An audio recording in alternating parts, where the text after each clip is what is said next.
jalan yang saya lihat itu tadinya aspal. Setelah saya noleh ke belakang, berubah menjadi jalan tanah. Sambil bilang, ajo kayak baik. Gitu. Kalau di Indonesia ini tuh jangan banyak gaya gitu. Lalu saya tanya sama anak indigo, loh, dia kenapa? Ngomong sendiri kan? Enggak, si kodamnya tuh masuk. Terus nantangin, karena si kodam yang ngerasa terganggu, terus kayak nantangin gitu, kayak nantangin si penghuni yang ada di nomor tersebut, Bang.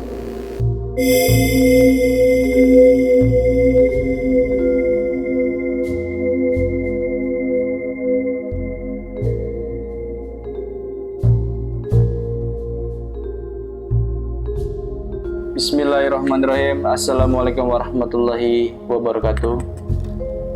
Selamat datang di channel Lahir Malam, channel yang akan selalu memberikan kisah-kisah horor yang diadopsi dari kisah nyata.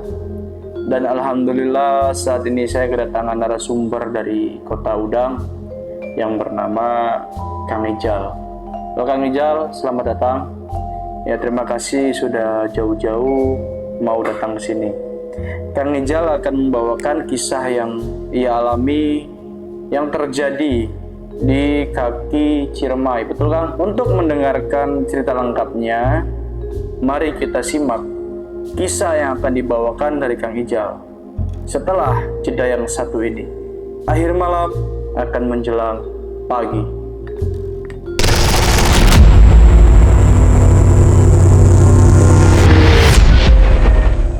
Oke, assalamualaikum warahmatullahi wabarakatuh.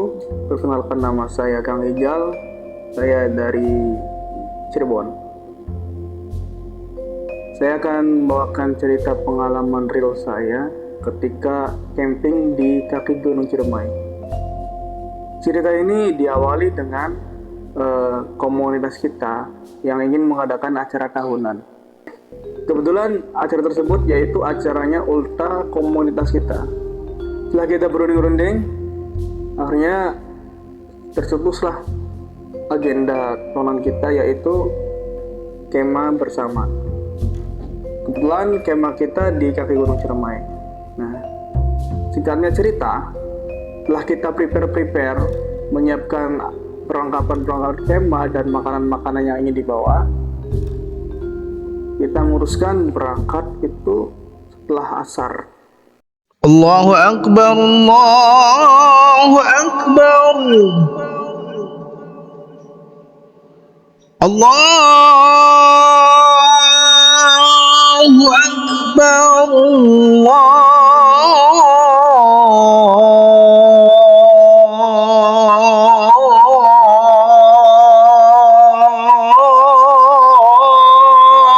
Akbar. Sekitaran jam 4 sore, akhirnya kita memutuskan berangkat. Setelah berangkat, kita memakai jalur kampung atau jalur belakang. Kebetulan jalur itu masih asri karena dihempit pesawahan gitu ya. Masih banyak sawah-sawah di situ. Nah, setelah kita berangkat, akhirnya kita nyampe di perbatasan antara Cirebon dan Kuningan. Nah, akhirnya kita putuskan untuk istirahat sejenak karena perjalanan masih kurang lebih 1 jam lagi untuk menuju ke area camp. Kita istirahat sejenak di situ, kita ngerokok sambil ngopi lah. Kisaran jam 5 kurang kita berangkat lagi. Akhirnya kita sampai di jalur yang dimana di situ itu sudah di tengah-tengah hutan. Nah, di situ saya sudah mulai bimbang, Bang. Mulai bimbang karena sinyal HP itu sudah mulai hilang di daerah pegunungan itu. Benar-benar emang sinyal itu susah gitu, Bang. Nah, akhirnya saya bimbang karena di situ ada 2 jalur. Jalur lurus sama jalur belok kiri. Setelah itu hari pun sudah mulai mau maghrib juga, sudah mulai gelap. Akhirnya saya putuskan untuk bertanya. Kebetulan di situ ada kakek-kakek yang kayaknya beliau itu habis pulang dari ladang. Nah, masih pakai baju tani dan memakai topi kayak topi sawah gitu yang rajutan gitu ya, masih pakai itu.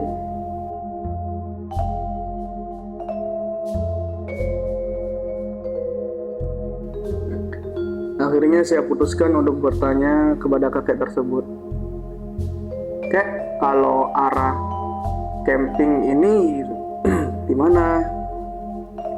Kakek yang tadi cuman dia tunjuk aja bang, dia tunjuk langsung ke arah kiri, bilangnya ini aja, nggak ngomong gitu, nggak ngomong nggak apa. Tapi untuk ekspresi mukanya itu dia mungkin lelah atau capek atau kesel gitu bang? Enggak bang, dia untuk ekspresinya wajahnya nggak kelihatan. Kebetulan kan hari sudah mulai gelap, jadi mukanya ketutup topi juga, topi sawah. Jadi kalau jadi benar-benar nggak melihat sama sekali. Gelap bang di situ. Akhirnya setelah itu saya bilang, "Oh oke, makasih kek." Kakek nggak ngomong kan. Akhirnya kakek tersebut jalan lagi. Setelah itu saya ngobrol sama teman-teman, disuruh sama kakeknya ke situ, ke arah kiri ada saya.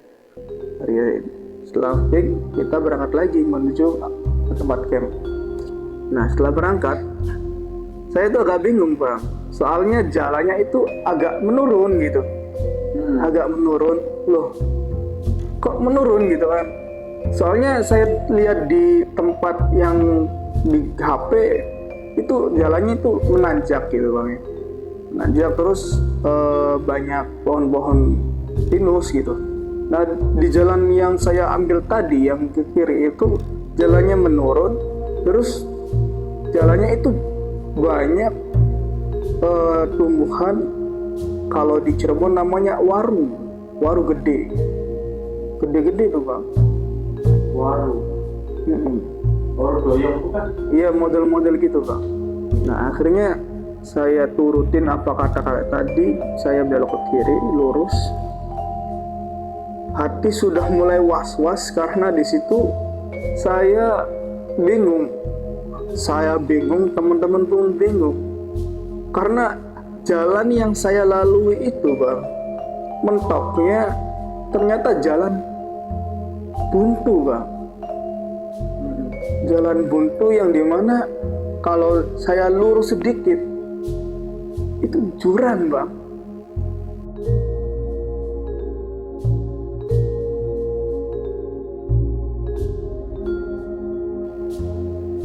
Di situ saya sudah mulai bingung, merinding, campur, bingung itulah.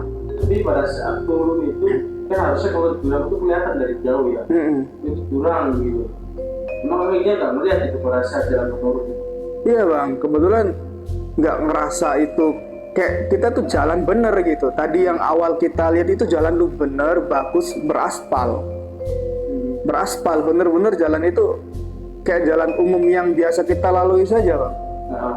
Nah setelah itu, setelah saya benar mentok di jalan buntu bang, nah di situ kita berhenti semua. Ada yang bilang udah berhenti dulu gitu, stop. Loh kenapa?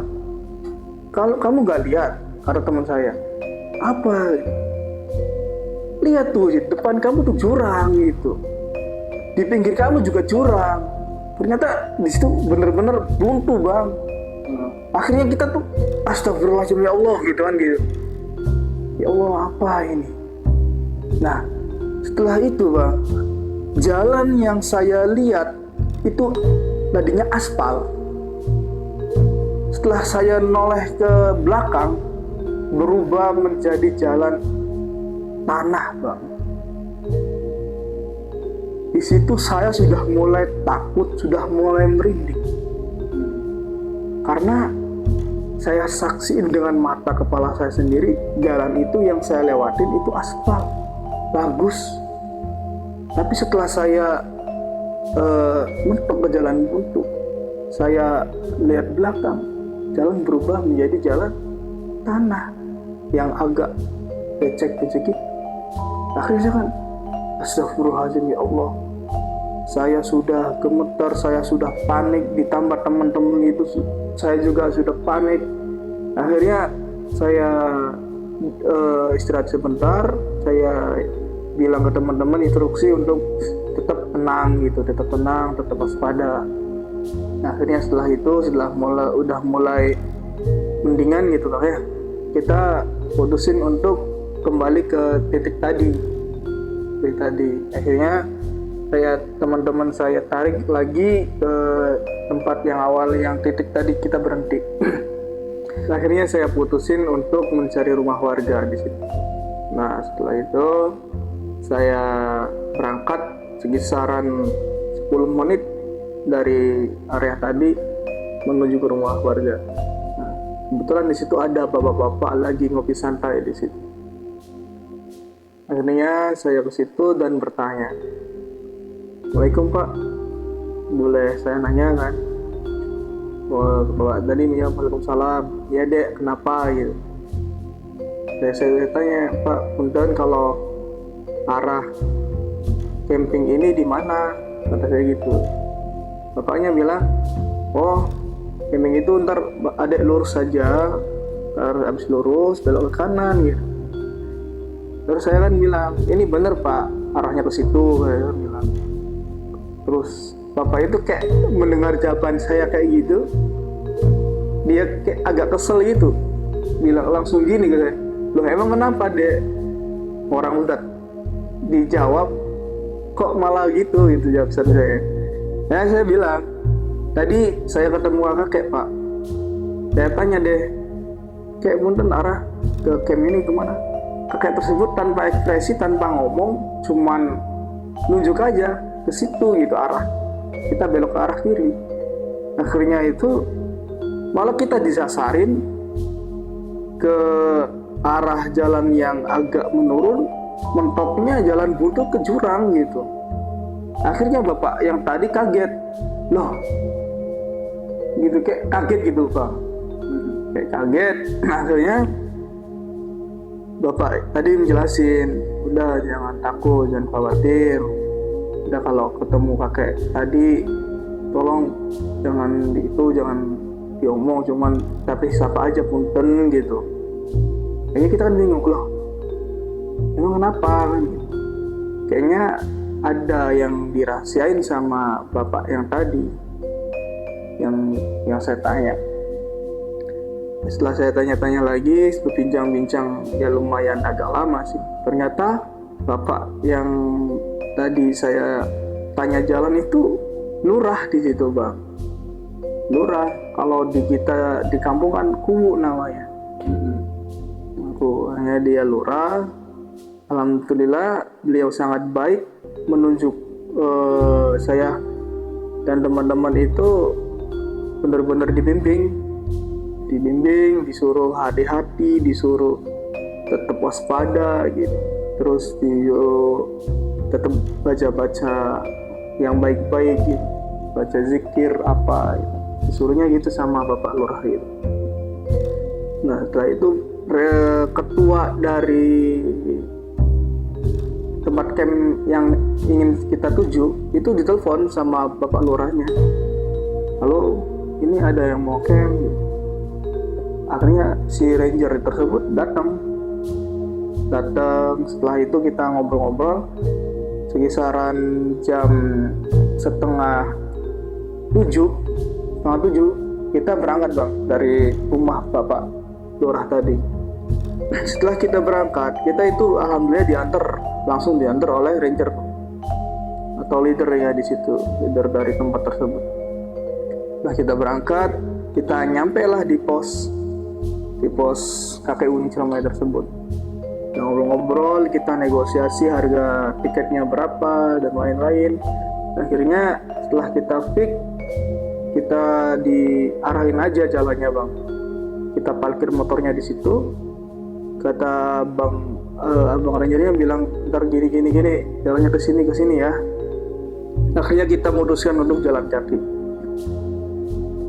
Setelah jalan kaki, ternyata teman saya ada yang melanggar di jalan tersebut. Dia kencing sembarangan bang. Saya kan langsung noleh ke belakang. Loh, kamu tuh sudah dikasih tata tertib atau larangan di sini supaya jangan kencing sembarangan gitu loh. Dia malah bilang gini, dia nggak ngomong tapi ekspresi saja gitu bang, gitu doang. Akhirnya saya menahan kesal supaya tetap kondusif kan, supaya nggak ribut. Jadi ya udah, saya diem. Nah, kebetulan di situ ada teman saya yang indigo bang. Dia lulusan pesantren dan punya mata batin indigo. Nah, setelah itu saya berangkat. Nah, dari pos sampai tempatnya camp, kata abang ranger tadi itu sekisaran 30 menit atau setengah jam. Tapi setelah saya lihat jam, itu kok nggak nyampe-nyampe, udah mau hampir 50 menit bang. Duh, kita kan bingung. Ini kata abang ranger tadi sekitar setengah jam, kan agak deket kan bang, kalau setengah jam kan. Tapi kok ini udah mau 50 menit nggak nyampe-nyampe gitu. Jadi saya tuh bingung, campur hatinya udah was-was juga kan bang. Akhirnya saya putusin untuk kumpulin lagi teman-teman untuk doa bersama lagi. Setelah kita doa bersama, teman saya yang tadi kencing sembarangan itu, kita pas doa, si teman saya malah berdiri sambil gini bang, gini dia kayak nantang gitu bang. Akhirnya saya, lu ngapain? Kamu ngapain? Sini doa bareng pada saya. Ya dia nurut. Setelah doa kita lanjut perjalanan. Alhamdulillah ya, sekisaran 10 menit kita sampai bang di tempat lokasi camping tersebut.